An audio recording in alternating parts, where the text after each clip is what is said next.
Good morning, everybody. Today is day 195. It is August 18th, 2023, and it is 5:54 a.m. in the morning. I am attempting to get out here and walk and possibly do 2 videos before I have someone stop by the house. And sometimes they call me before they come, sometimes they don't. So I don't know like what to expect. And sometimes I feel like just because I say I don't know what to expect with this treadmill, then it decides that that's when it wants to stop, right? So I say it and then it happens. But I've always said that, you would think by now I would learn my lesson. It seems like I say something bad and then it happens, but if I say something good, I'm like, where is that at, right? Where's the balance? So my husband came home yesterday, he tested the treadmill, and I told him it's not going to stop unless I'm on it. For some reason, I don't know if there's some type of sensor I'm stepping on. I don't know if there's some of the wires that we're unaware of that are in the deck. Obviously, there's nothing in between the belt and the deck.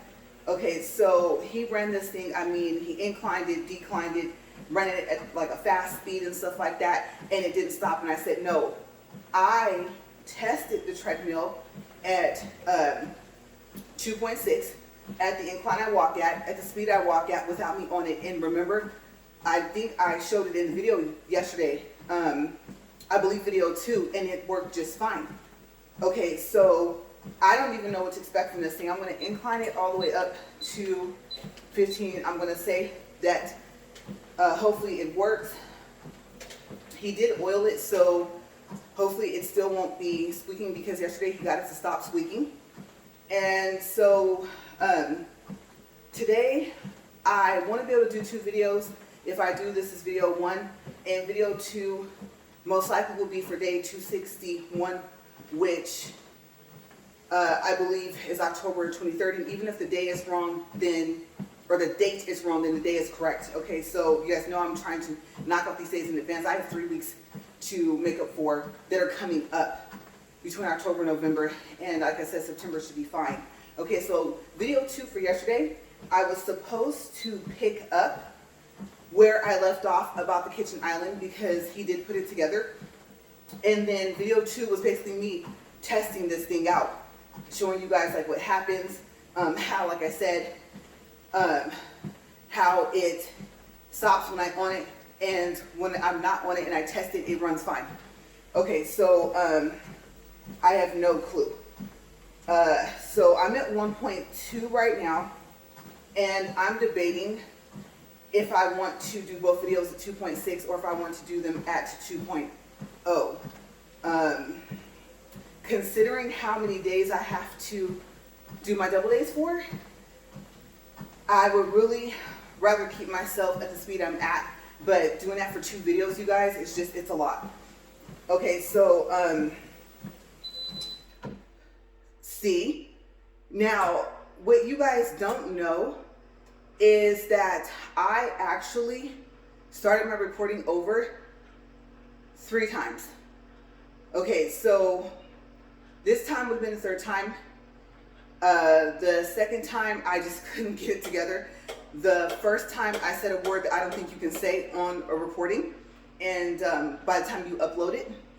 And so I don't think, like the 1st time I made it to about 4 minutes, and I was like, why did I say that? Because now I might record the whole video, upload it, and then it's like, oh, you know, profanity or whatever. And it wasn't even, I don't know if it would be considered profanity, but it was, I think, close enough. Okay, so I'm going to pause the video because, like I said, he's still here. And like I told him that when he was testing it, I asked him, did he want me to put into these shoes and actually walk in it so he could see what it does? And that it only stops when I'm up here. I mean, you guys, he had this thing running like it was trying to run, like to save its own life, and it was fine. Okay, and now that I'm up here, it's not. So I'll be right back. Oh, and I don't know, as a note for, I guess, future reference, it did lower back down and it did reset itself. Okay, so I'll be right back.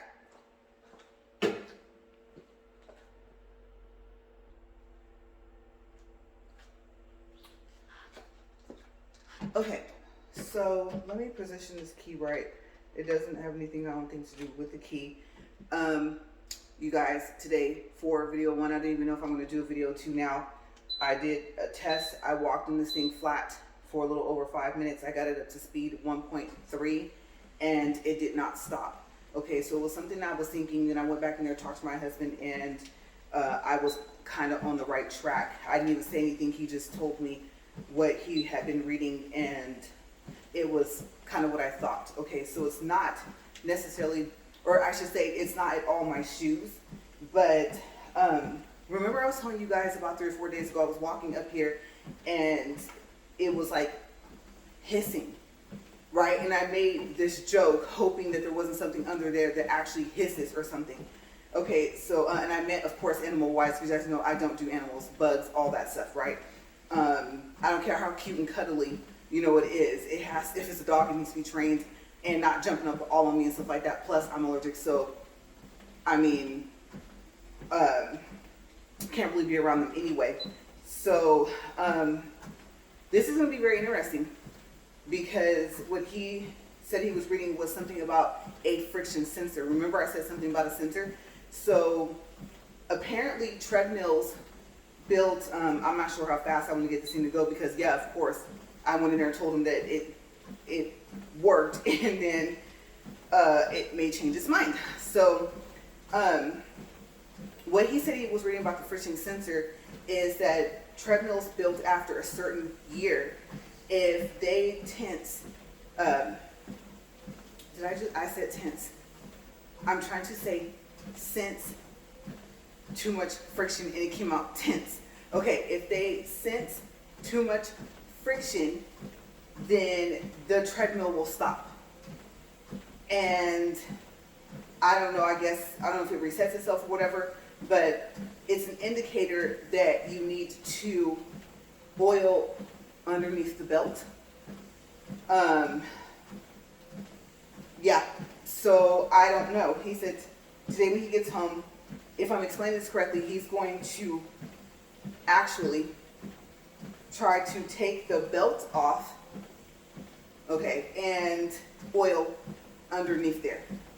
I believe in between the belt and the deck or somewhere there. I don't know if there's a way to open the deck. I don't know if there's a place to oil for the deck.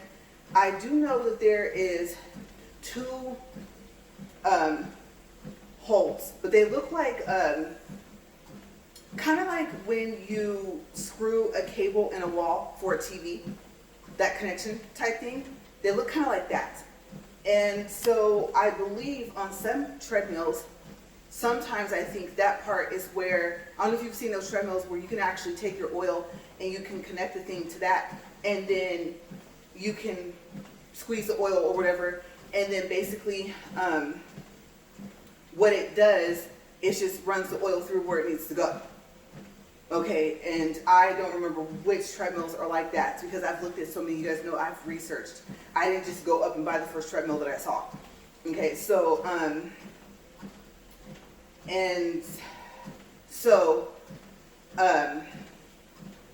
I don't know if that's what those are for. Okay, but I don't think so. I don't think this treadmill has that. We thought it did, but I don't think it does because I thought I saw one down there. I was looking at it yesterday and I saw 2. So apparently there's like that. There's a part on the treadmill, I don't know if you've seen it on the belt, where it's a strip. And on mine it's diagonal. I don't know if that's where you disconnect it, but my thing is if you are able to actually take off the entire belt, then how do you reconnect it? Do you have to glue it? I don't think it's Velcroed. And when I look down, I can see that right there. So I'm assuming there's a way to take it off, but maybe not. I'm gonna have to research it because I'm thinking that's one part of the treadmill that once you put that on there, that's not meant to be taken off. I think you're actually supposed to take the oil thing and not that the tube is flat enough that's on the can, but to get it in between the belt and the deck and then oil without taking that off. So I have a feeling that, I'm pretty sure he can get it off but I'm concerned with getting it back on. And so I'm not sure. But yes, so we saw yesterday in video 2 where I ended up running a test on it that if I even incline it to 10, it will stop. Okay, so I don't know how this is going to work because I told him, I said, well, I can't continue my walk with no incline. And I'm looking at that treadmill like some incline is better than none, right? But I gotta wait an hour to 2 hours for that thing to warm up, and then it still might squeak, right? And you guys have heard it on the recordings. Okay, so it's bad when I can't get it to stop. And that thing has been oiled and oiled and oiled, right? And so I don't know what to do. So I think, to be quite honest with you guys, being at 195 days, I mean, I would have to say me not walking at incline for one day, I'm going to have to do that. I have to keep my walk going, and walking on it would have to do something. I'm pretty sure I would need it to move faster. It's at 6 minutes right now. This is so awkward because when I step, you can see that it's rocking. And so I feel awkward walking flat. I mean, once you get yourself balanced to walk at a 15 incline, walking flat is odd. Now let me see what happens if I go up to 1.3. I'm like actually scared to use this thing. But yeah, and I guess it's a safety feature, but the problem with that safety feature with that friction sensor is that you're on it, right? So I guess on one hand it's like, oh, maybe, I don't know if people were walking on it and it was too much friction, if it heated up, I don't know, if it catches on fire, I have no clue, like just a treadmill in general, right? But like I said, the other problem is that you're on this thing, and maybe that's why it stops so quickly before it gets up to a certain speed. So I am not a daredevil by any means, but I'm going to see if I can get this thing up to at least 1.5, because 1.3 is too slow. And like I said, mind you, I don't think I'm inclined at all. I will say that when I was looking at it, it said that it starts off at 1. Okay, so I could be wrong. I may be inclined at 1. And the inclines are, I believe, measured by percentage. Okay, so there's a small chance I'm at least inclined at 1%, but I don't think so. So I'm at 1.5, and I am just going to chill with you guys today and get these videos knocked out. Okay, so I looked at the time when I came back out here. It's after 6. It's almost like 6:15 probably by now. I think it would have to be close to 6:20. And I don't know if this person calls and when they're going to call. Okay, because I would want to get cleaned up prior. And it's so crazy because they're only going to be here for a couple minutes. Right, so yes, that is my test for today. Okay, day 195, video 1, and possibly video 2 if I have time, are going to be what happens if I walk in this thing flat, and what can I get it up to before the friction sensor, if that's what the problem is, says no. Okay, so I'm not willing to test it past 2.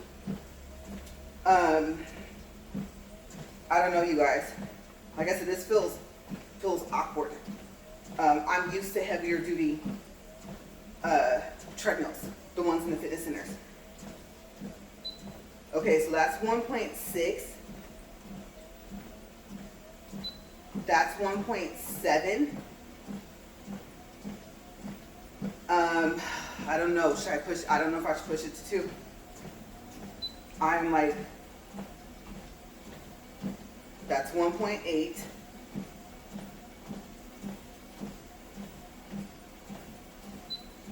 That's 1.9.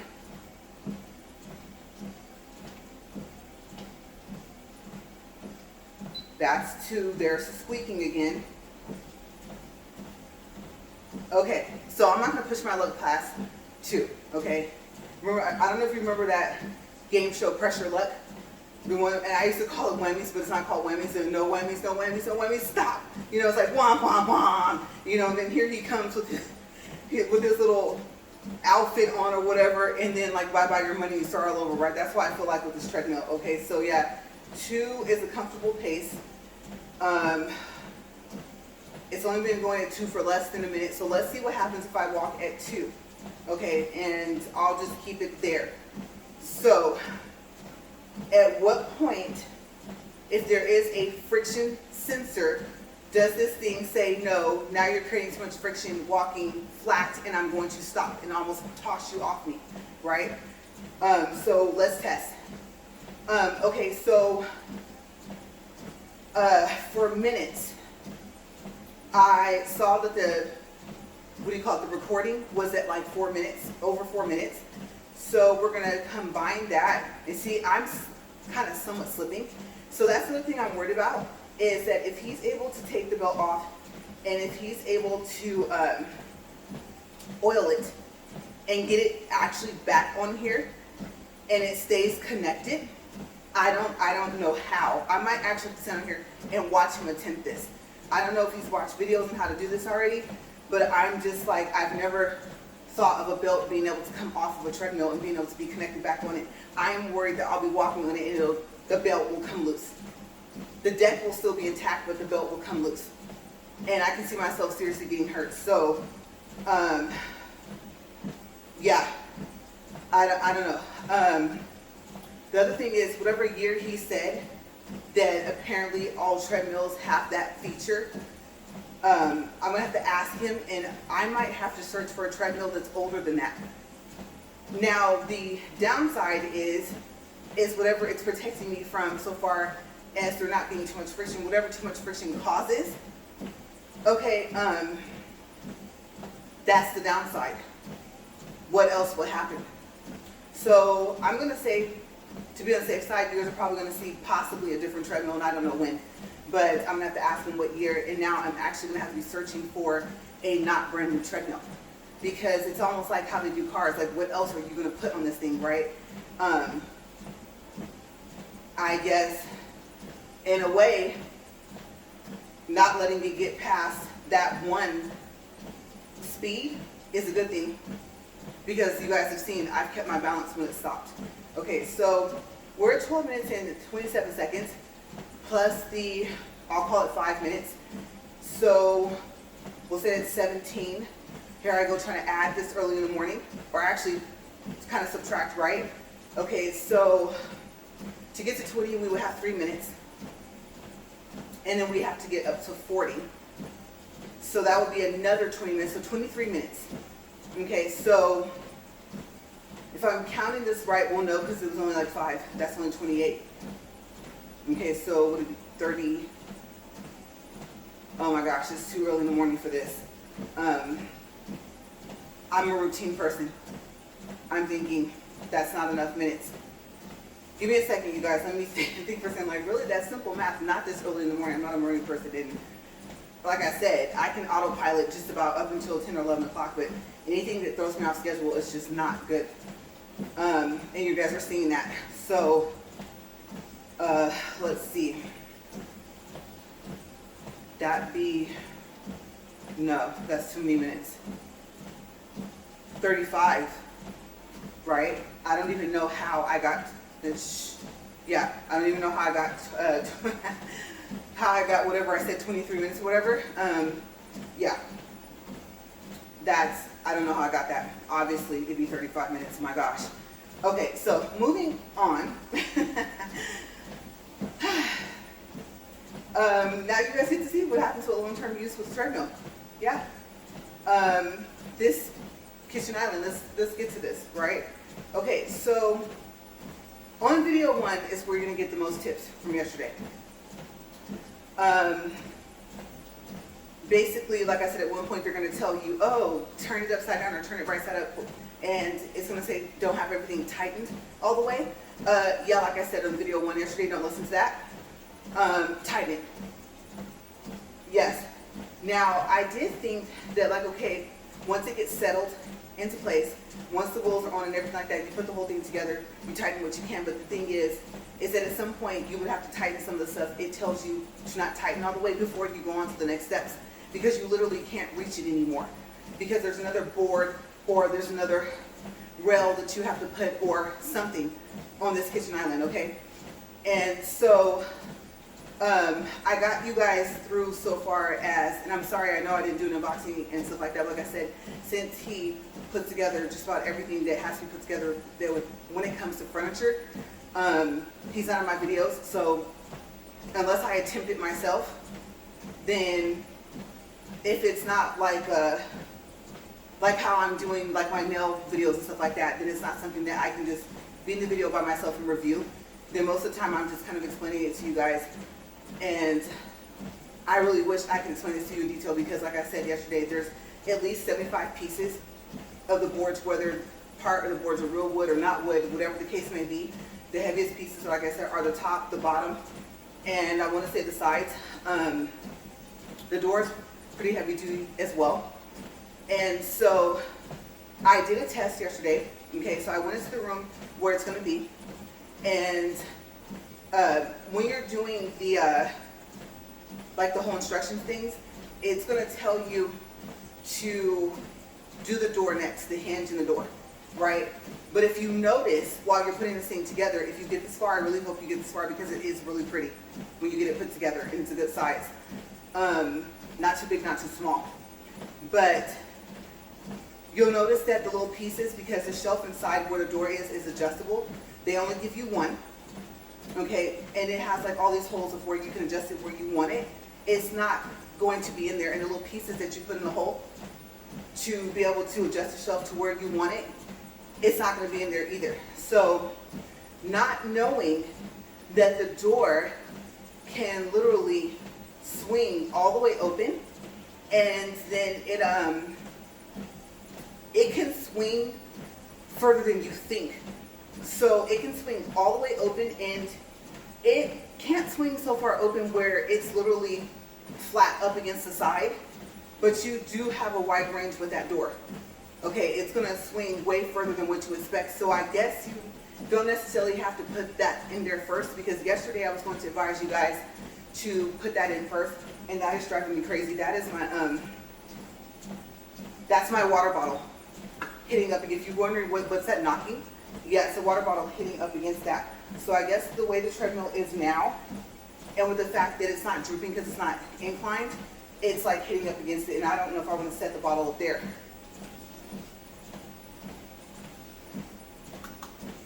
because I don't know what noise it's going to make, and I don't know how well it's going to stay.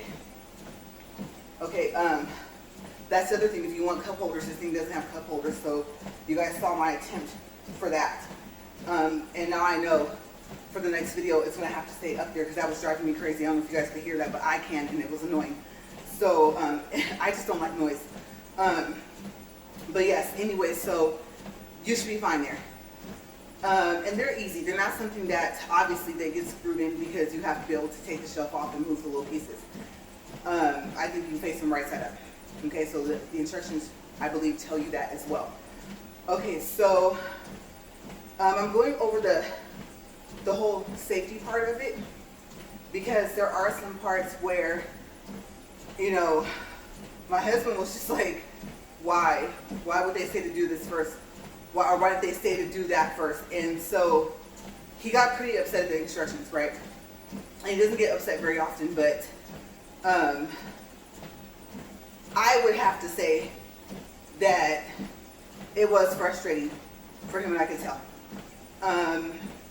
One of the screws for the hinges on the back for the leaf, the first one put in, I believe it stripped.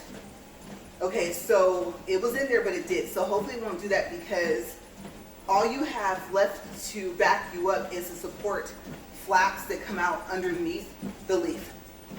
Okay, and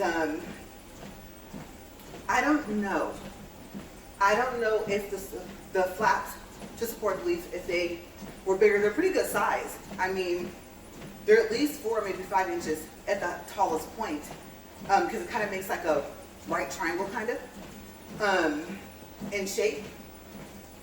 I would have to say, hopefully that's enough support.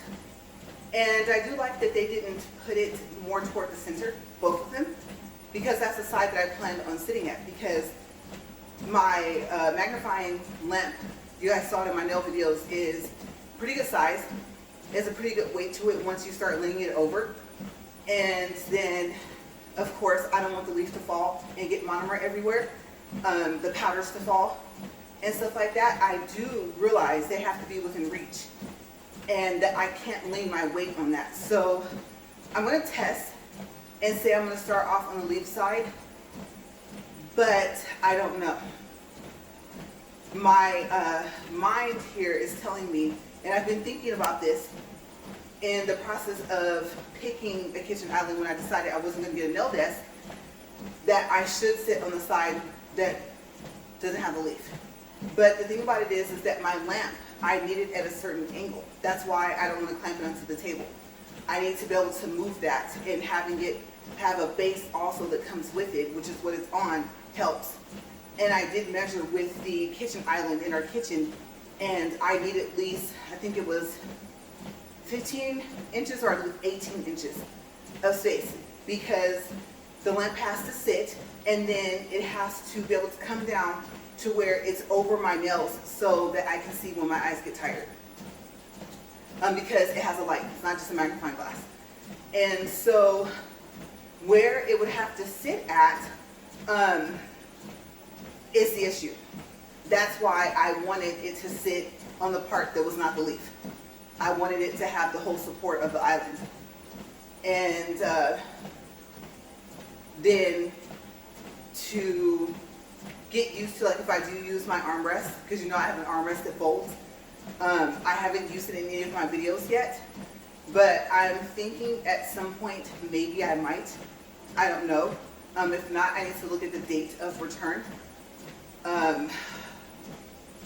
I believe, I'm trying to think, I think I threw the box away already that it came out of. I hope I didn't. I think maybe it's somewhere out here. I'm not sure. In that garage. The last set of boxes, I don't remember that box being in there. So I don't know what happened to that box. I'm looking over there because there's some boxes on top of the boxes treadmill came out of. And so maybe those are the boxes. And of course, that's for stuff that's going to go out. Keeping a treadmill box, I mean, would have been a good idea, but like I said, there's no warranty on this thing. So yeah, I'm going to look if I have time, but I do have a lot more stuff to do, okay, because I actually want to, like I said, record another video, okay, get to day 261 out of the way, and then get cleaned up before the person gets here, and then I can be vacuuming and all the other stuff. Okay, so hopefully I have time. We had a good thing going, and then everything changed with the company he works for, and then that just, everything kind of just went downhill from there, honestly. All the changes they made, I don't think that it really fits this company. But they did it, and now all of us are just trying to adjust between the people that come and all the customers to the changes that have been made. So that's kind of like what's going on with that. I won't go too far into that, but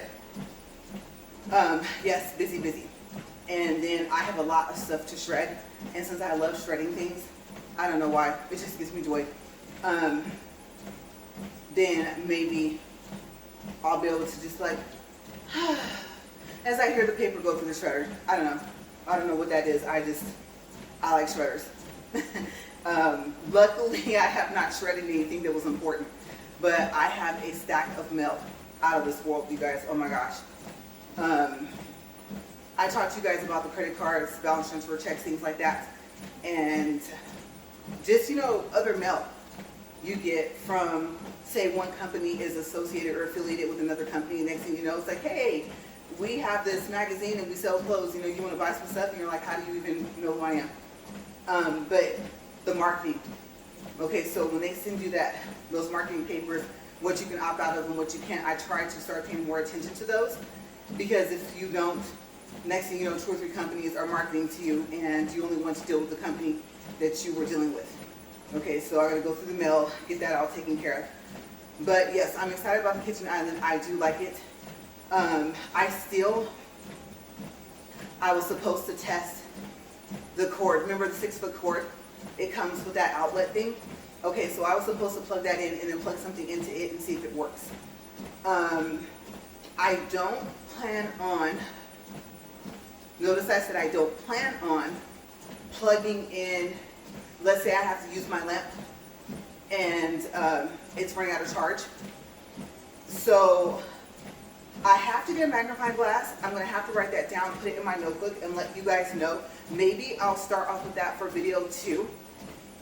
So far as the outlet goes on the kitchen island, of what does it say the voltage can take? I think it said 5 volts, or I can't remember, 12 or something like that. You know, like the average, the normal. So it's all in black, and the thing is black. So if you don't have a magnifying glass, you can't see it.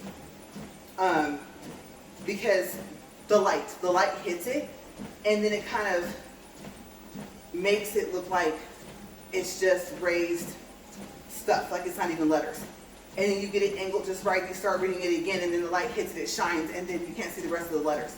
Okay, so I think I'll do that, bring that book out here, and let you guys know what it says it can handle.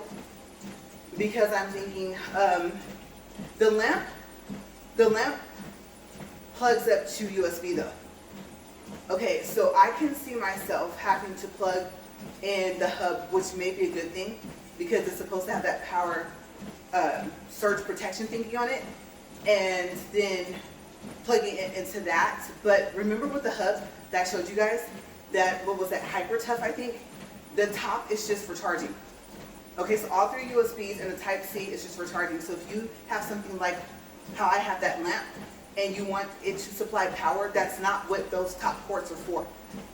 And so I know this because after a couple seconds, the light goes off. And I thought it was just the little magnifying glass and the light that came with the salon step, the very teeny one, the portable one, but it did it to the lamp as well. So that's what I learned. Okay, so with this hub that you guys can start seeing in my videos, you're gonna need a wall adapter. And there's 3 outlets on this hub. Okay, so you're gonna need to be able to plug it into that. And you're probably wondering, like, why don't you just plug it into those plugs? Because safety measure. Like I said, I don't know what it can take. Okay, it's because the obvious thing to do would be to plug the adapter into one of those 3 ports that's on the kitchen island, and then go from there. Okay, so I'll be doing a lot of different testing between, is it safe enough to use by itself? Do I suggest a power strip that has that power surge protection on it? That way it will stop the power shut off or something like that. And I don't know, maybe it won't make a difference because it'll be plugged into those outlets. Okay, so direct plug-in might be a better thing. If they're already surge protected, and I don't even know what that was. Hopefully that was something outside, and that was a shadow from it flying outside. You guys saw me fan, there was something that was over here. Okay, so that's all the stuff I have to test. And then the other thing I have to do is remember the banner I told you guys about? I'm calling it a banner, but you hang it up on the wall, or they said it can be a tablecloth. And like I said, it's really pretty, very colorful. I want to show it to you guys, but it's so big that if I were to hold it up, my arm span still isn't big enough. Like if he were to record and I were to hold it up.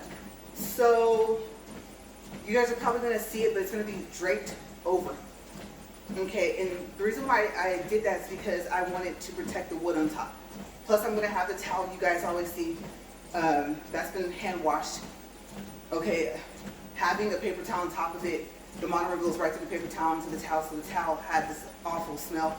And so I hand washed it and I just laid it to dry. Okay, so there are certain things I won't put in our washer, and that I'm finding is one of them. And so it's already ready to go. And then I'll have paper towels on top of that because you have to be able to wipe your brush, right?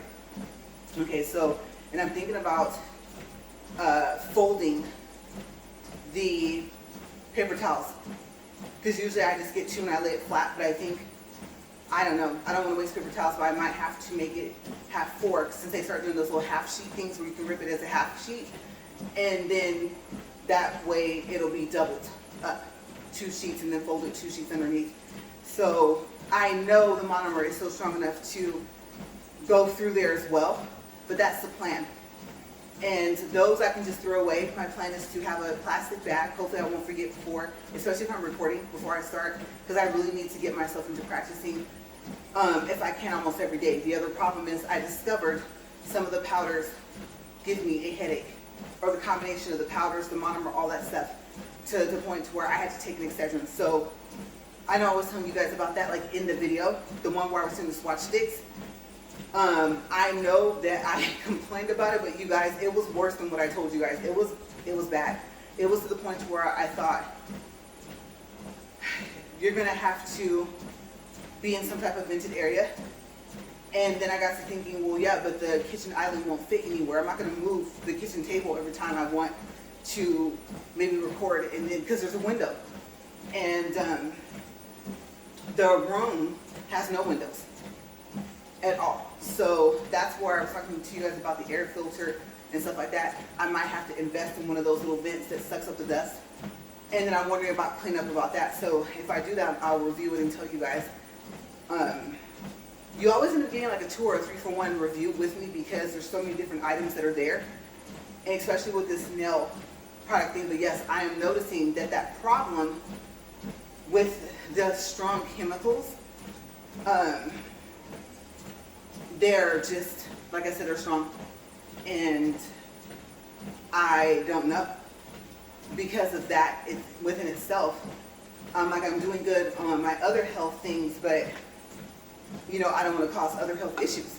I mean, I get my nails done all the time, and I came back with healthy blood tests, but you also have the problem of flooding your nail beds. You know, if you don't know what you're doing, or if you're just starting out and you're trying to get it to where you don't do that. And I know it's not going to be completely avoidable, but I'm talking about to the point to where it's at a harmful level. So, and of course your skin. You know, you get this stuff in your skin, and your skin has what? Open pores and stuff like that. So, there's all that stuff as well. Now, understandably so, I know that, I don't want to say your pores aren't open all the time for your skin, but like for instance, okay, your face, they say don't wash your face with warm water, because warm water opens up your skin pores, and on your face you want your pores to stay closed, so you want to use cold water for your face when you wash it. That's what I heard. I don't know if it's true, but more than one person has told me this. Okay, so I assume the rest of your skin is kind of like that, you know? And what temperature water, I don't know. Maybe that's the case for the whole thing, for all your skin. Because you know, like when you get sick and stuff like that. So yeah, but that is basically the things that you face when you start to try to do your nails, that you never even really think about, like on a regular basis, of how to minimize that, just with safety for yourself, what you're breathing in. Like, am I going to be wearing a mask? Like I said, you guys might start seeing me wear a mask in the video, and that may or may not be helping. I don't know. I have such a sensitive body, and so I guess you don't really think it's going to be too much different when you start doing it at home. But then again, it is. I mean, I'm telling you guys, some of that stuff, the minute you crack open that jar or pour that monomer in your nose and maybe even your chest, it's like, oh my gosh. Like I said, maybe a difference of products, what they use versus what you're deciding to use. So I don't know if I would get used to that. I don't know if that's something I'm going to get used to, because if my chest is going to start burning at some point, then I don't know. So not knowing what's going to happen so far as like the reaction to the products, that's my other issue. Okay, so then it's like I would have to know what do they use specifically at the shops. Just like when I was trying to figure out with the lamp. Remember, the first lamp just wasn't cutting it. And supposedly it had more watts than this not polished lamp. The not polished one, I believe, is all LED. And I guess LED, I was told, still has some UV in it. Okay, so maybe that's the difference. Maybe you can have a lower watt nail lamp, because if it's LED versus, I guess you have UV, you have your UV/LED, and then you have your LED, right? And I think they said LED is supposed to be the safest, but I don't know. And maybe that's the difference. The little bulbs and how they heat up. And the light, things like that. There's factors. So there's other things that you end up learning. Okay, so here's the thing. We're at 35 minutes, 20 seconds, 1.64 miles. Obviously, that the miles would have been closer to like 1.61. And we're at 57.4 for calories. Calories obviously would have been higher as well. I'm going to stop this video. Unfortunately, that awful squeaking you guys hear is going to be with us on the next one, because I don't know how to get that to stop. Okay, so let me stop right here. And I really don't even need to fill up the bottle. I might need a quick restroom break. I think I might go out of airplane mode and see if I have a missed call, because if I do, then that person is on their way and I would have to start my second video after they leave. Okay, so let me just do that real quick, take a quick break, check my phone and everything like that, check for messages, for voice messages, whatever, maybe even a text. And then I'll come back for video 2. I'll do a time check as well. And we'll just go from there. And like I said, you guys, I can't continue my walk without that incline. I think the incline makes a big difference. So, I don't know. Because the other factor is, what if he's able to take the belt off, and what if he can't get it back on? What if it was supposed to come with, I don't think they assume you're going to take your thing apart, but what if it was supposed to come with some special type of glue and it was supposed to sit for 24 to 48 hours, you know, before it was safe to walk back on it? Because like I said, now you're facing the fact, if you're walking on it, you're creating that, the friction, the traction, just in case I use the wrong word, I might have been supposed to have said traction and not friction. Okay, so either or, whichever one it is, what if that causes it to separate while you're walking? That is going to be a pretty short trip to the hospital. So we'll see what happens, because I won't know what's going to happen until tomorrow when I walk on it, or if there is no time period, like, oh yeah, you can put it back on and start walking on it right away, because at some point I will have to test it, and I will have to test it walking, and I will have to test it walking inclined, because as we can see, if it's flat, it doesn't stop. Okay, so this is going to be a very interesting next couple of days, but I will see you guys in a couple of minutes. All right.